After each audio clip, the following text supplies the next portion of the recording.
Why is my dad standing? Nia's voice slipped into the live microphone just as a metal chair scraped across Jefferson Academy's polished floor. A staffer dragged the seat marked Marcus Reed, parent, toward the VIP row while Marcus stood in his worn blue delivery jacket, one hand raised to calm his daughter. Beside the principal's microphone lay a cream envelope stamped "Anonymous Donation. Confidential." At the library table, Evelyn Shaw looked up. "The Bentons paid for visibility," Vanessa Whitmore said smoothly. "Keep the aisle clear." 3 hours earlier, Marcus had parked his aging delivery van beneath the yellow security lights behind the school, killed the engine, and sat for a moment with both hands resting on the steering wheel. The cab smelled of cardboard, cold coffee, and the faint machine oil that had worked into the cuffs of his jacket. On the passenger seat lay the evening program Nia had carried for 3 days without bending a corner. Her name appeared second beneath the heading Academic Excellence Awards. Marcus traced it once with his thumb before slipping the program into his delivery bag. Inside the lobby, warm air carried the scent of floor polish, catered chicken, and expensive perfume. Volunteers moved white-covered chairs into straight rows while Vanessa Whitmore crossed the room with a headset pressed to one ear. Smiling as she gave instructions no one seemed willing to question. "VIP families in the first 3 rows," she said. "Community guests behind them. Overflow near the exit." Marcus checked the printed ticket in his hand. "Row B, seat 14. A staff member pointed him toward the auditorium without looking at his face. Nia found him near the backstage doors, her braids neat, her school blazer buttoned too tightly because she had grown since fall. The small star-shaped patch on her backpack had started lifting at one edge. Marcus pressed it flat, then fastened the loose thread with 2 careful stitches from the sewing kit he kept in his delivery bag. "You came straight from work," she said, touching the dust on his sleeve. "Wouldn't miss this. Even if they make you stand?" She was teasing then. Marcus smiled. "Then I'll have the best view in the room." He watched her disappear behind the curtain before taking his assigned seat. Around him, parents arranged flowers, cameras, and gift bags across empty chairs. The Benton family occupied most of the center row, their name printed in gold on the event backdrop. Vanessa greeted them with both hands extended, thanking them loudly for making tonight possible. Marcus noticed the cream envelope beside the principal's notes when a volunteer lifted the microphone stand. 3 deep folds crossed its surface. A dark stain marked one corner. His breath paused, barely long enough for anyone to notice. Evelyn Shaw noticed. From her table beside the library display, she followed his gaze from the envelope to his face, but Marcus had already turned toward the stage. The lights dimmed. Children filed out beneath a wash of blue light, and Nia searched until she found him. Then a photographer whispered to Vanessa that the Benton family needed another chair for their group portrait. Vanessa glanced across the row, saw Marcus's delivery jacket, and made her decision without asking his name. The staffer reached for his chair. Marcus stood before the man had to tell him twice. The chair legs shrieked against the floor. His paper name card fluttered loose and landed beneath a polished shoe. Marcus bent, picked it up, smoothed the crushed corner, and moved quietly toward the back wall. On stage, Nia's smile vanished. She leaned toward the microphone. "Why is my dad standing?" Marcus raised his hand, touched 2 fingers to his heart, and told her without words to keep going. Vanessa stepped closer to the sound console, her smile still composed. "Please continue the program." Marcus could have challenged the seat. Instead, he opened the program to make sure Nia's turn was near. His eyes stopped on the electronic board above the stage. The printed page still placed Nia second, but on the glowing screen her name had been moved to 5th, directly after Benton. The electronic board held Nia's name in 5th place, glowing white against the blue stage lights, while the printed program in Marcus's hand still showed her second. He checked both lists again, not because he doubted what he saw, but because a man in his position learned to be certain before asking questions.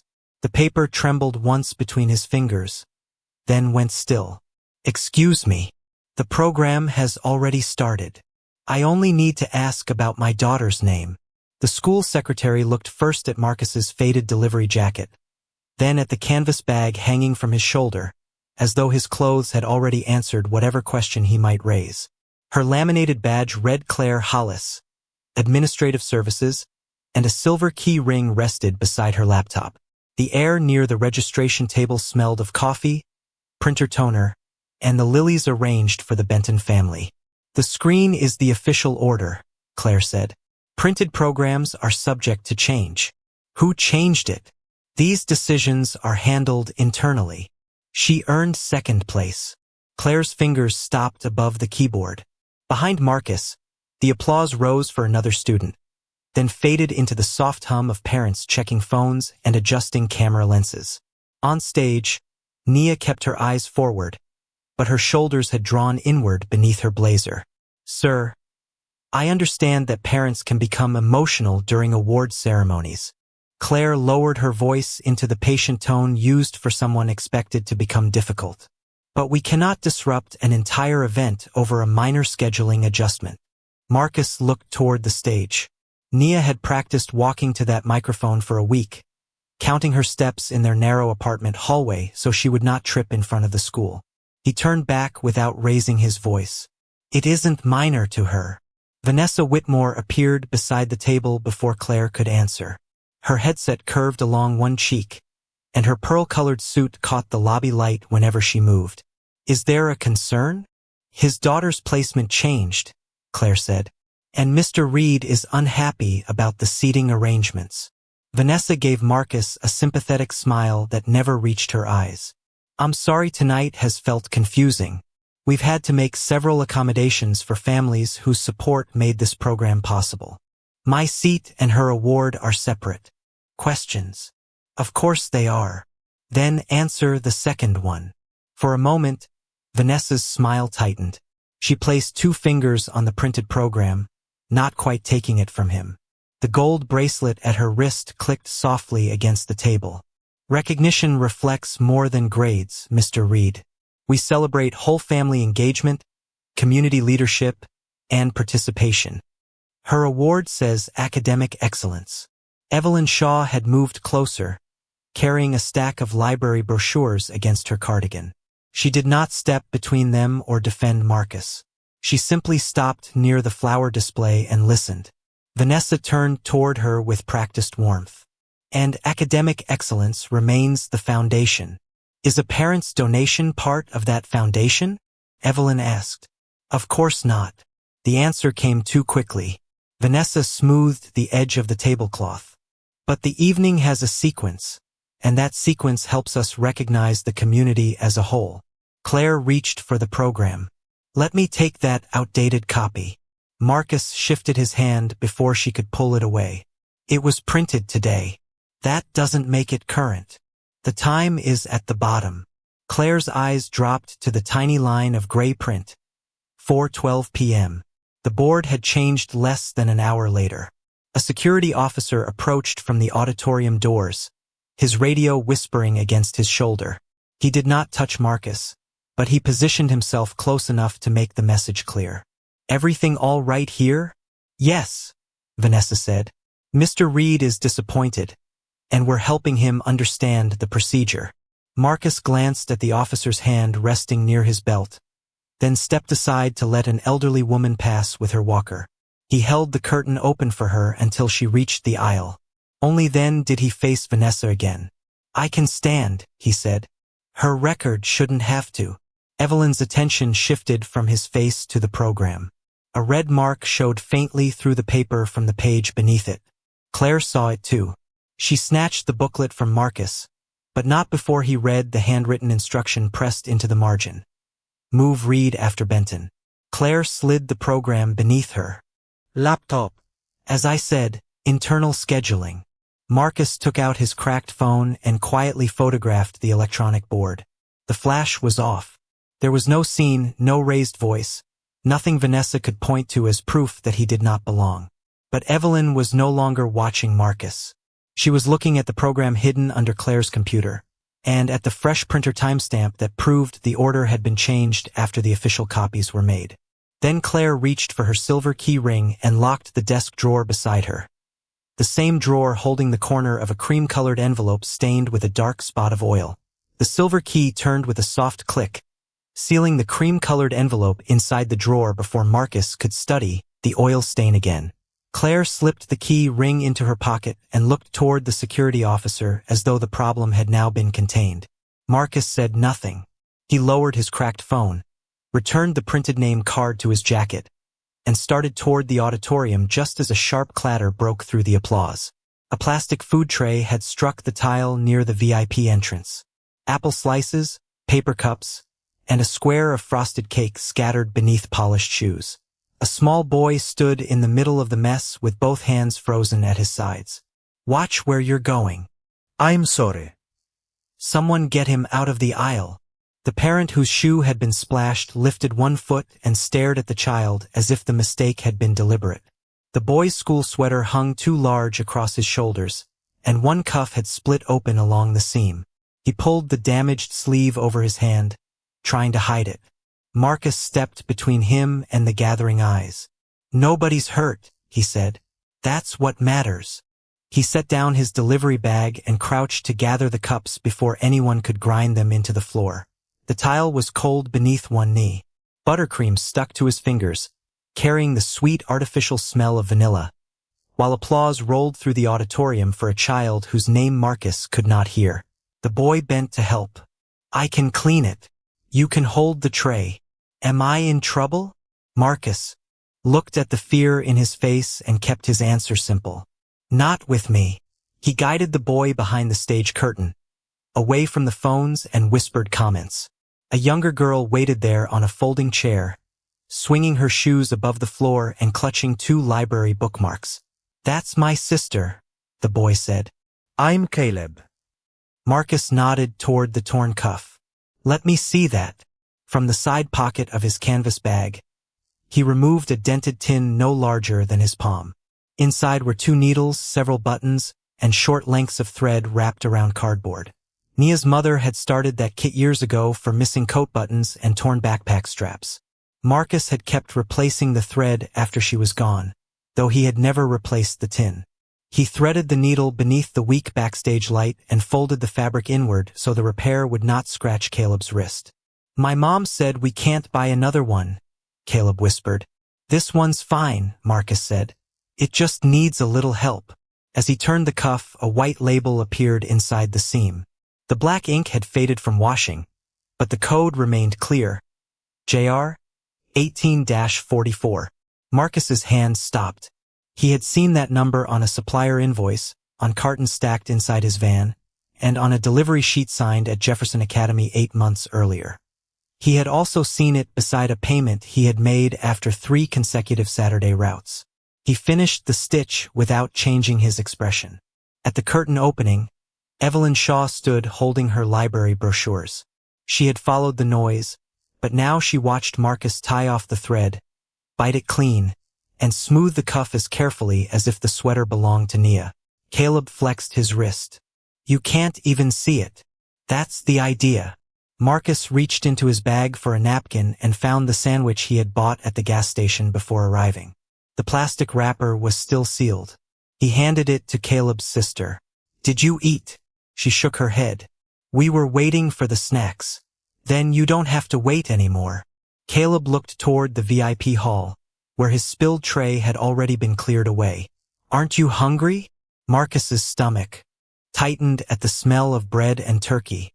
A rent reminder sat unopened beneath the passenger visor in his van, and he knew exactly how much money remained until Friday. He also remembered Nia at 7, pretending she was not hungry so he would finish the last bowl of soup. "I'll eat after the ceremony," he said. Vanessa passed the curtain with Mr. Benton beside her. He glanced at Caleb's repaired sleeve and smiled toward a photographer approaching from the lobby. "Those uniforms came from our outreach program, right?" "Everything visible tonight is part of the Benton story," Vanessa replied. Her voice was low, but Evelyn heard it. Marcus heard it too. He closed the sewing tin and placed it back in his bag.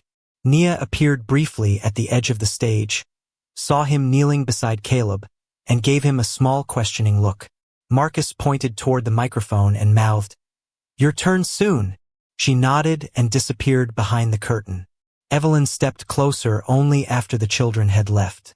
You recognized that uniform code, she said. Marcus wiped a smear of frosting from the delivery bag with his napkin. I recognize a lot of shipment numbers. And the envelope in Claire's drawer? His eyes moved toward the locked registration desk, then back to the stage. If it was meant for the children, he said quietly, someone should make sure it reached them.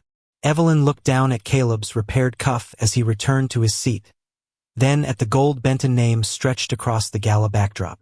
What Marcus had just done was kindness. But the code inside that sleeve suggested it might also be the first receipt no one had thought to hide. Caleb had barely returned to his seat when Claire Hollis appeared at the curtain, her silver key ring pressed into her palm. You can't bring students backstage without authorization. His sleeve was torn. That should have gone through a staff member. Marcus closed the dented sewing tin and slipped it into his delivery bag. Behind Claire, the stage lights cast long blue bars across the floor, and the applause from the auditorium rose and fell like distant surf. Caleb's repaired cuff disappeared between the rows, leaving only a thread clipping near Marcus's shoe. He dropped a tray, Claire continued. Now one of our guests says you interfered with event staff. I cleaned the floor. You were already upset. About my daughter's record. The calmness of his answer made Claire pause, but only for a second. She glanced toward Evelyn, perhaps expecting support, and found none. Evelyn stood with her library brochures held against her chest, studying Marcus with the careful expression of someone separating what she had witnessed from what she merely suspected. Did you pay for that uniform? She asked. Marcus looked toward Caleb's row. I recognized the shipment code. That wasn't my question. I know. He did not answer further. A delivery driver might remember carton numbers. A concerned father might have noticed an old envelope. Kindness did not prove ownership, and Evelyn had spent too many years in school administration to confuse a good impression with evidence. Vanessa entered the hallway carrying the principal's speech folder. There you are, Evelyn. We're about to acknowledge the Benton outreach gift. Then I need the source records. Tonight, before the acknowledgement. Vanessa's smile remained polished. The records have already been reviewed. By whom? The appropriate people. The fluorescent light above the registration desk flickered twice, throwing a pale sheen across Claire's laptop and the locked drawer beside it. A faint smell of toner mixed with the vanilla frosting Marcus had wiped from his hands. Evelyn set her brochures down. Open the drawer. Claire's fingers tightened around the keys. Those files include private donor information. I chair the District Education Foundation. You're here as a library volunteer. I'm both. Vanessa stepped closer, lowering her voice as though protecting everyone from embarrassment. This is neither the time nor the place to unsettle a successful event over an anonymous contribution that was processed months ago. Marcus's eyes lifted. Months ago. Vanessa turned toward him. That is what I was told. How many? Excuse me? How many months ago was it processed? The hallway seemed to narrow around the question. Claire looked at Vanessa before answering. It's old correspondence, Mr. Reed. It has no bearing on your daughter's placement or your seating concern. Marcus did not argue. He only pointed toward the drawer. Then why lock it after I looked at it? Vanessa exhaled softly, almost kindly. Because confidential records are locked. That is standard procedure. Was it standard procedure before tonight? No one answered. Evelyn extended her hand. Claire reluctantly removed the key ring and opened the drawer just far enough to pull out a thick blue folder labeled Benton Community Impact. Beneath it lay the cream-colored envelope. 3 deep folds crossed its face, and a dark oil mark stained the lower corner. Claire covered the stain with her thumb. As I said, old correspondence. Marcus stepped closer, but he did not touch it.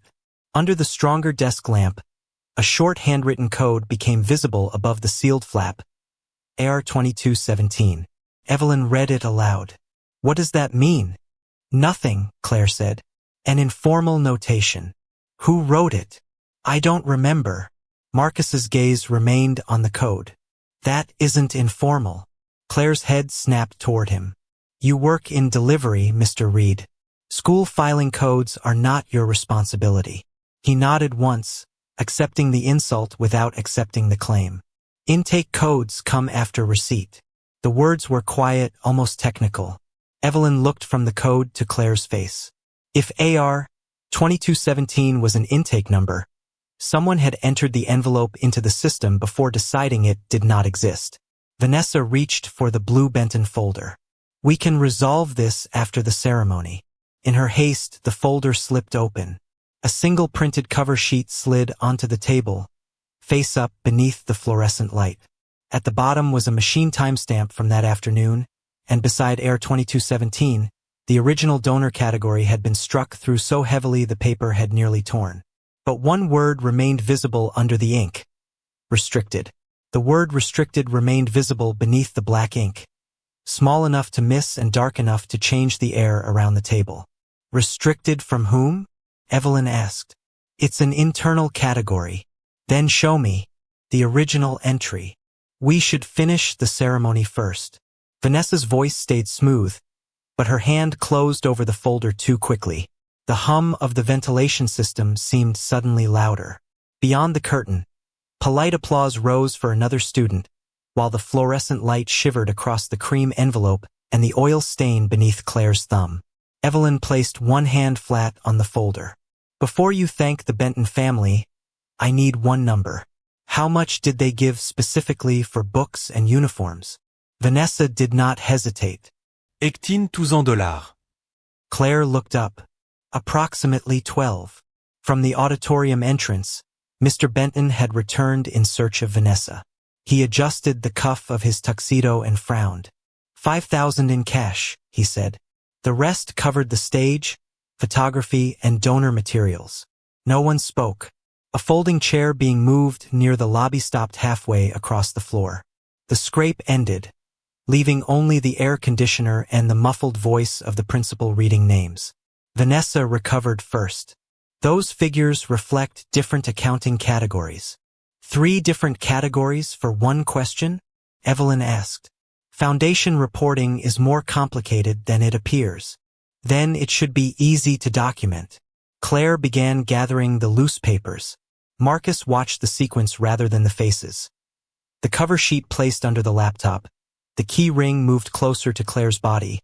Vanessa's thumb pressed over the word restricted, and Mr. Benton's confusion when he looked at the gold outreach banner bearing his family's name. Marcus had spent years checking manifests against cartons before signing a delivery. One missing digit could send a classroom's books to another county. One changed label could make a shipment look complete when half of it never arrived. He pointed to the machine timestamp at the bottom of the page. Was this printed before or after the donor file changed? Claire's mouth tightened.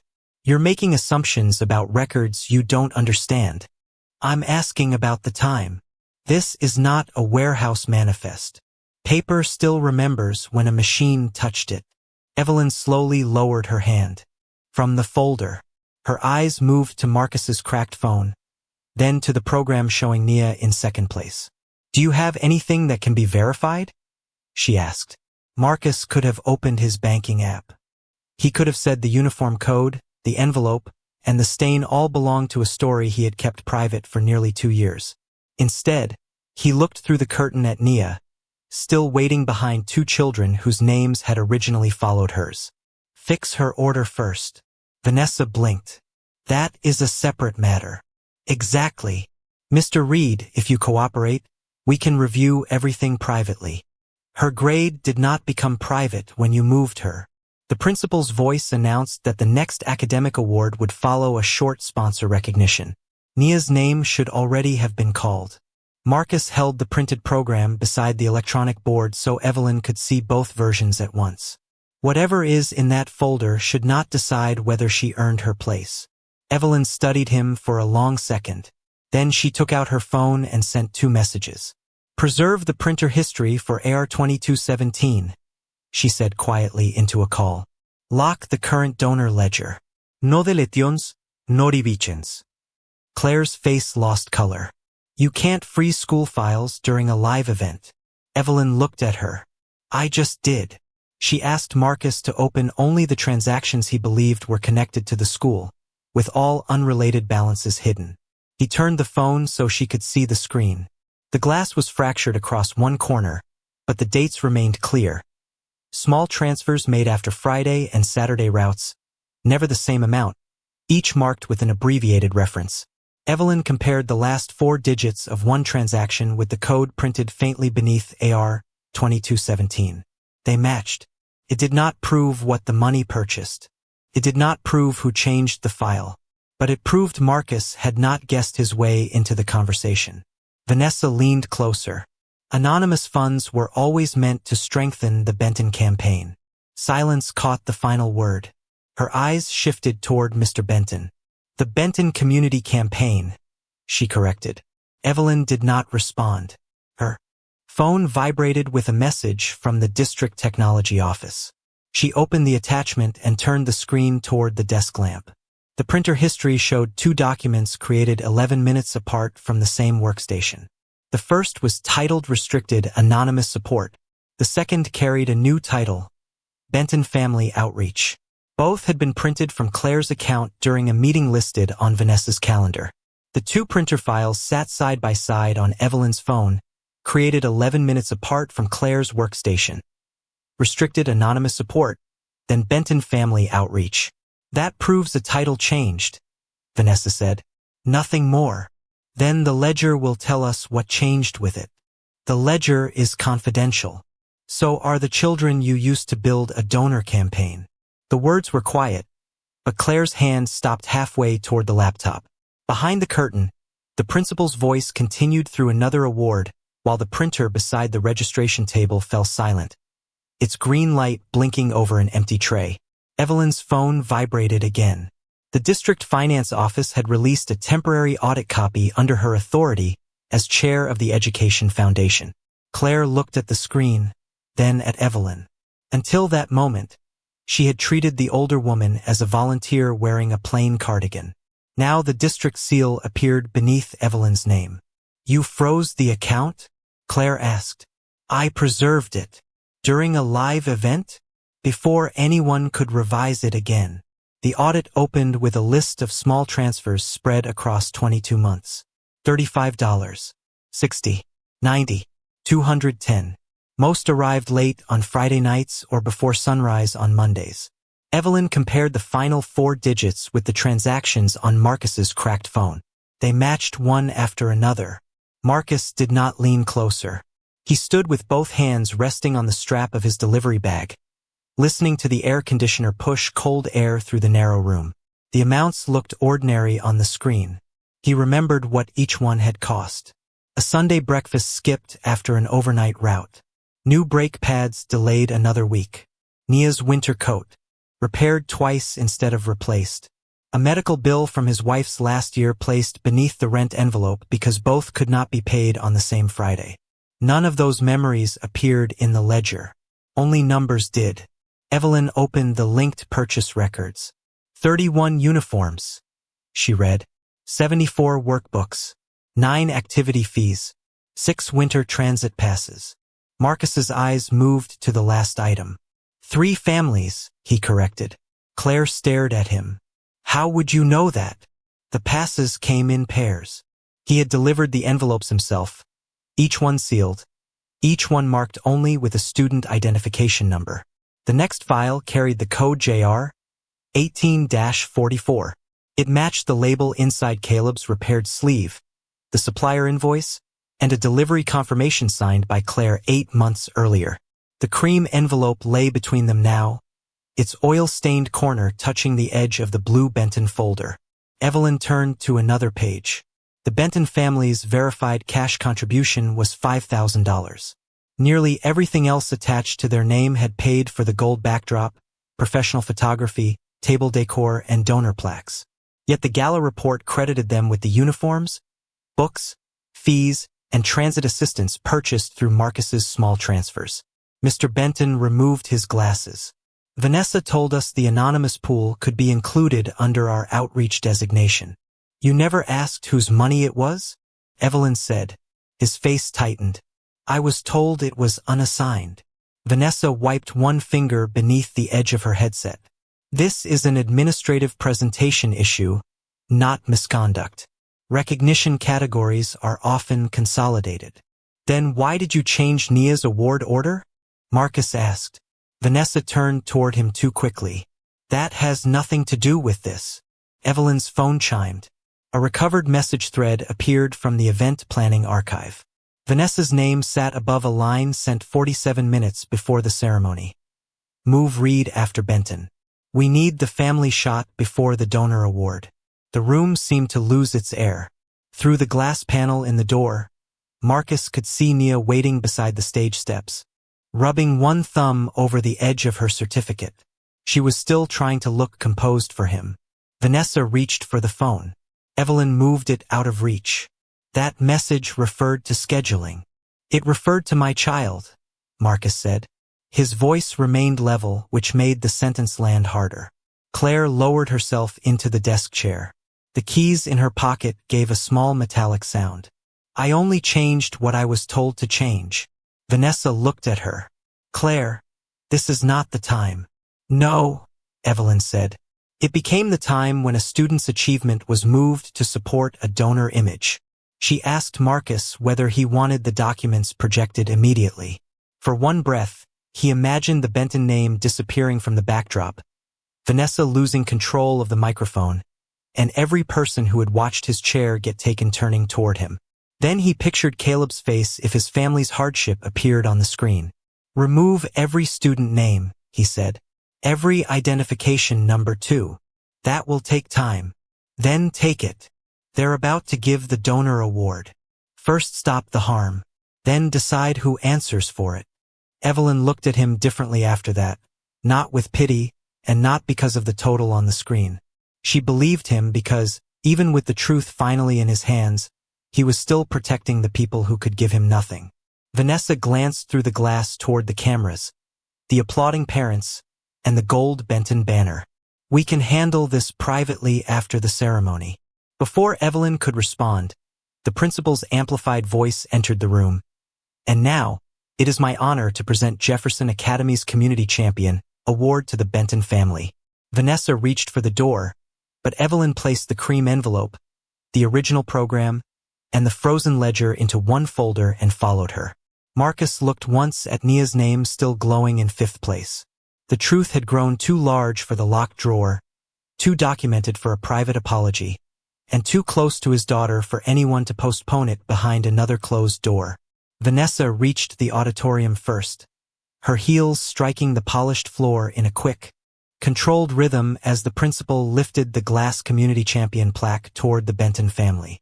The gold backdrop reflected stage light across the room, bright enough to hide the tired faces standing near the exit. Marcus followed several steps behind Evelyn, still wearing his blue delivery jacket, still carrying the same canvas bag, still without a seat. He did not enter like a man coming to collect a victory. He entered like a father who had decided that silence could no longer protect the right people. Before we continue, Evelyn said, this presentation requires review. We have already completed the review, not the original one. Please don't disrupt the students. Vanessa's smile remained fixed as she stepped closer to the microphone. The applause thinned into scattered claps, then stopped. Parents lowered their phones. On stage, Nia held her certificate against her blazer and looked from Evelyn to her father, but Marcus gave her the same small nod he had used when his chair was taken. Stay where you are. Let the adults carry this. Evelyn placed a thick folder on the podium. She did not open the cream envelope. Not yet. Mr. Reed's seating concern, Vanessa told the room, has unfortunately become tangled with a routine accounting question. No child's achievement is being challenged, and no funds are missing. The explanation was calm, complete, and almost convincing. A few parents shifted as if the problem had already been reduced to a misunderstanding. Mr. Benton lowered the plaque slightly but did not step away from the stage mark. The school combines anonymous gifts with named outreach programs, Vanessa continued. That allows us to recognize families who lead larger community efforts. So the money was not stolen, someone whispered near the front. It was categorized. For one dangerous moment, the room relaxed around Vanessa's version. If the difference was only a label, then Marcus could be made to look embarrassed, emotional, and confused about a system too complicated for him. Evelyn did not argue. She removed the first item from the folder and held it beneath the document camera. The auditorium screen filled with the printed program showing Nia Reed in second place. Beside it, the live electronic board still showed her fifth. "This is not an accounting label," Evelyn said. "This is a child's placement." Vanessa folded her hands. The sequence changed for production reasons. Evelyn displayed the planning message next. "Move Reed after Benton. We need the family shot before the donor award." A low murmur moved through the rows. "That message referred to stage flow," Vanessa said. "Not grades." "Then why use the student's last name?" Marcus asked. His voice was not amplified, but the room had grown quiet enough to carry it. Vanessa looked toward him. "Because families are grouped by name. I wasn't grouped with her. I was put by the exit." The words landed without anger. That made them harder to dismiss. Evelyn placed the crushed paper seat card beneath the camera.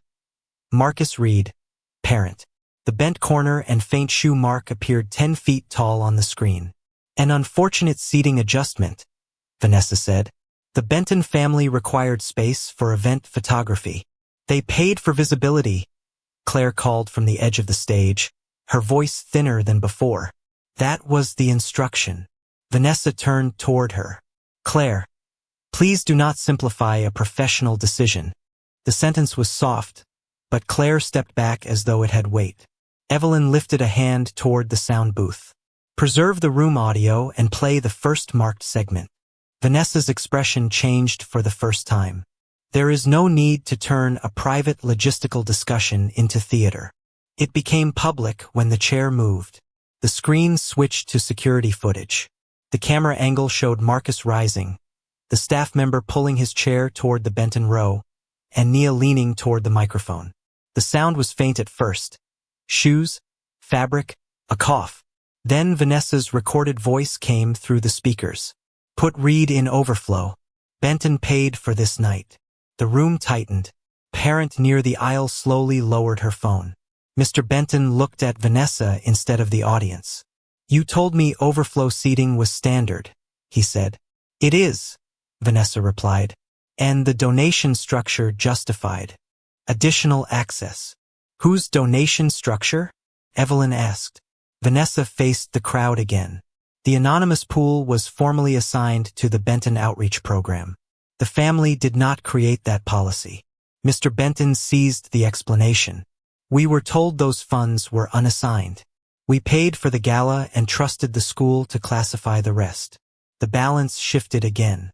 If the Benton family had been misled, then Vanessa could still describe the matter as administrative confusion, not deliberate manipulation.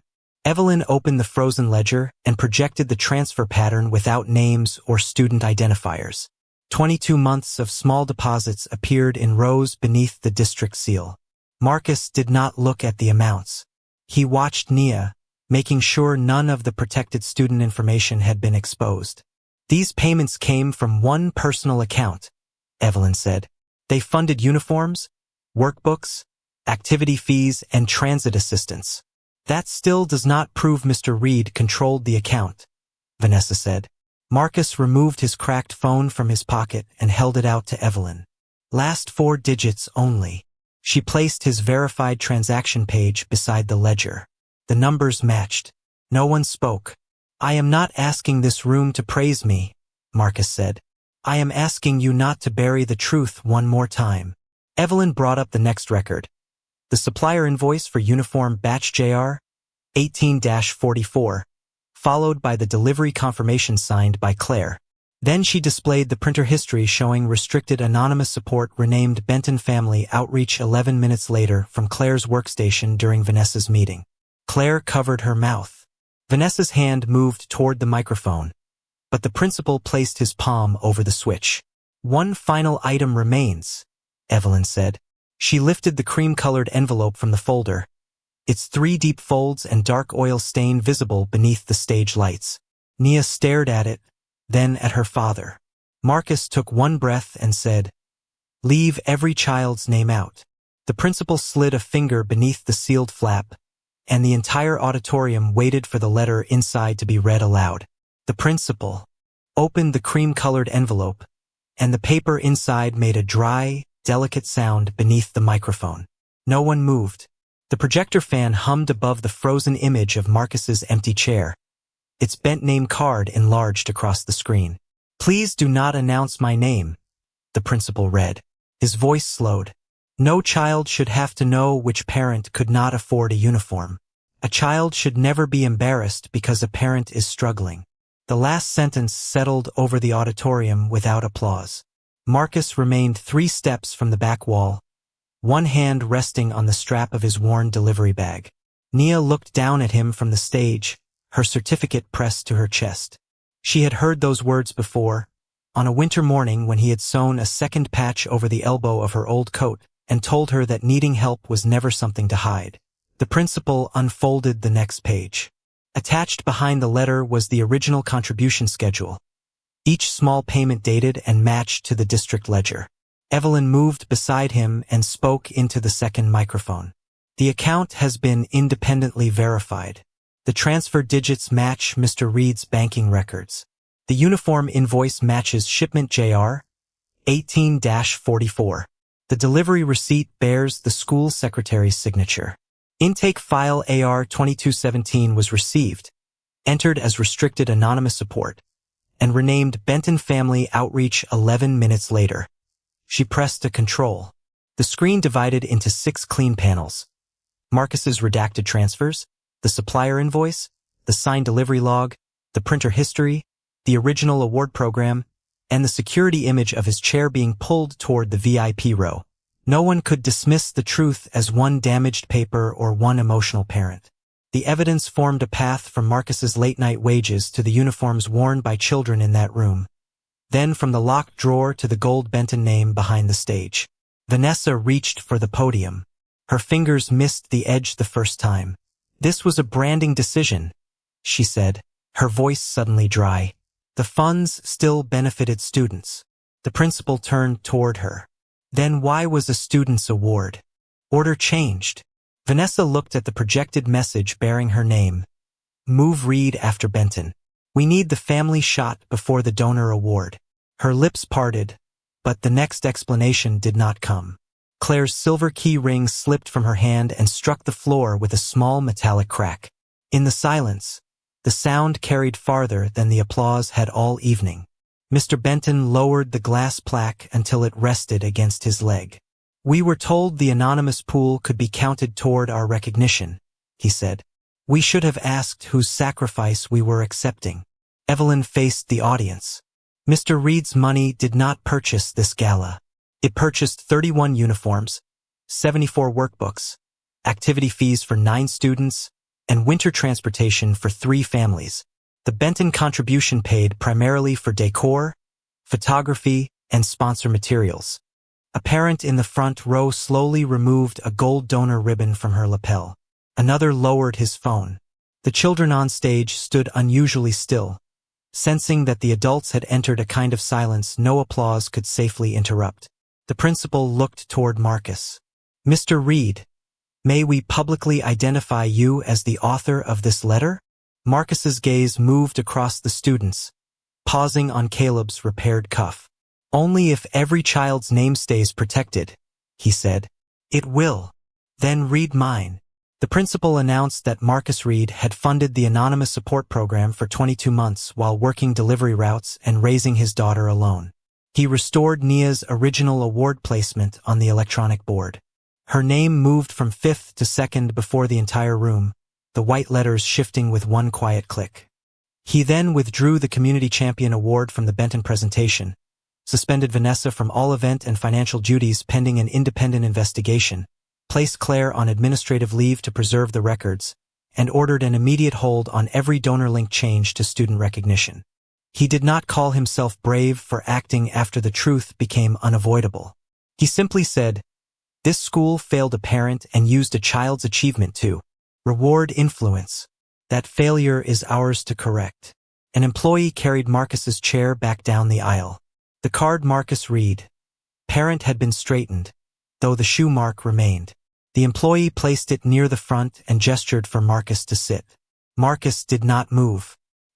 He looked past the chair toward the rear wall, where 6 other adults were still standing. A nurse in scrubs, a warehouse worker with an overnight badge, an older man caring for 2 grandchildren, and a mother whose wheelchair had been left beside an aisle too narrow for her to enter. Marcus took one slow breath. I didn't ask for a title, he said. My daughter only asked why I was standing. Then he looked at the principal and pointed toward the people behind him. Who else is still standing? The room went silent again, but this time the silence no longer belonged to Vanessa, the Bentons, or the people who controlled the microphone. It belonged to a question the school could not answer with another policy, another smile, or another renamed file. Staff members began bringing chairs from the storage room. Nia exhaled and held her certificate against her heart. The truth had restored Marcus's name and her place, but as the first chair unfolded beside a tired parent at the back, one choice remained. Would Marcus accept the recognition meant only for him, or use it to make certain no family at Jefferson Academy was ever pushed outside the room again? The first folding chair opened with a hollow snap at the back of the auditorium, then another, then 6 more. Marcus waited until the nurse in scrubs, the warehouse worker, the grandfather with 2 sleepy children, and the mother in the wheelchair had been given places that actually fit them. Only then did he sit, not in the front row beneath the gold lights, but beside the families who had spent the evening pressed against the wall. The return chair still carried his paper name card and the faint shoe mark across one corner. This time, no one tried to wipe it away. On stage, the principal restored the original award order and called Nia Reed second. She walked to the microphone with small, careful steps, accepted her certificate, and returned to the line without being asked to explain her father's sacrifice or perform gratitude for the room. Her achievement belonged to her. When the ceremony ended, the audience did not rush toward Marcus. Parents gathered coats and lowered their voices. Staff members sealed Claire's laptop, the silver key ring, the donor ledger, and the event files in clear evidence bags for the district review. Vanessa left through a side door without her headset or clipboard. Mr. Benton placed the glass plaque on the principal's table and signed a written acknowledgement that his family would not claim the anonymous contributions. No one applauded those actions. Responsibility did not need a spotlight. Marcus found Nia in the hallway beneath a row of student paintings. She stood with her certificate tucked under one arm and the star patch on her backpack lifting again at the edge. He knelt and opened his dented sewing tin. Hold still. You always say that. Because you always move. Her smile trembled before it settled. Marcus pushed the needle through the fabric, his large hands careful around the little yellow star. I'm sorry you had to see that tonight, he said. See what? Them treating me like I didn't belong beside you. Nia watched him pull the thread tight. I knew you mattered before they read the letter. Marcus stopped with the needle between his fingers. The hallway sounds softened around them. Lockers closing, wheels rolling over tile, distant voices fading toward the parking lot. He lowered his head for one quiet second, not because he was ashamed, but because the words had reached the place he had kept hidden since his wife died. The fear that worn shoes, late bills, and repaired coats had made him less of a father in his daughter's eyes. He tied the final knot and smoothed the star flat. There, he said, stronger than before. Evelyn waited several feet away until Nia had gone to return a library book. She carried the cream-colored envelope in a clear protective sleeve. The district retained a certified copy, she said. The original belongs to you. Marcus took it carefully. The oil stain remained. So did the 3 deep folds. Earlier it had looked like an old piece of paper hidden in the wrong drawer. Now it carried the weight of a truth that had forced an institution to examine itself. The board will meet Friday, Evelyn continued. Independent audit, corrected donor report, locked award lists, no seating based on contributions, and the Student Support Fund will be removed from event sponsorship. What happens to Vanessa? She has been removed from the Parent Council and barred from financial access while the district reviews civil responsibility. Claire's employment will depend on full cooperation and the records she provides. And the principal? 1 year of board oversight. He agreed publicly. Marcus nodded. He did not ask for harsher punishment. Mercy without boundaries would protect the same system. Humiliation would only create another spectacle. The board wants you on the community advisory panel, Evelyn said. Not as a donor, as a parent who understood what the policies were doing before the people writing them did. Marcus looked through the glass doors at his delivery van beneath the parking lot lights. What time are the meetings? 6. A lot of working parents are still on shift at 6. Evelyn considered that. Then the meeting time changes. Marcus met her eyes. I'll attend the first one. 3 weeks later, the district approved the open seat fund. It paid for uniforms, books, transit passes, and activity fees without placing children's names in donor reports. Every financial change required 2 signatures. Every family received equal access to school events. A new line appeared beneath the auditorium seating chart. No family's place in this school is determined by their donation. The Bentons returned the award and funded the next year's transportation program anonymously, without logos or reserved seats. Claire surrendered the hidden files and accepted a reduced administrative role with no access to donor accounts. Second chances were offered, but none erased the record of what had happened. On Monday morning, Marcus folded the letter along its 3 old creases and returned it to the inner pocket of his delivery bag. Nia climbed into the van, set her certificate on the dashboard, and looked at a box of new workbooks behind his seat. Are those for Caleb's class? They are. Can we take them today? Marcus checked the route sheet clipped beside the steering wheel. After the last stop, the engine turned over with a tired shudder. As they pulled away, a custodian inside the auditorium removed the gold VIP donors only sign from the front row and replaced it with a smaller one that read "Every family has a seat." Marcus did not see the change. He was already driving toward the next delivery, his old blue jacket folded behind him, the letter safe in his bag, and his daughter humming beside him.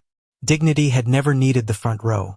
It had only needed one good man to remain standing until everyone else was allowed to sit.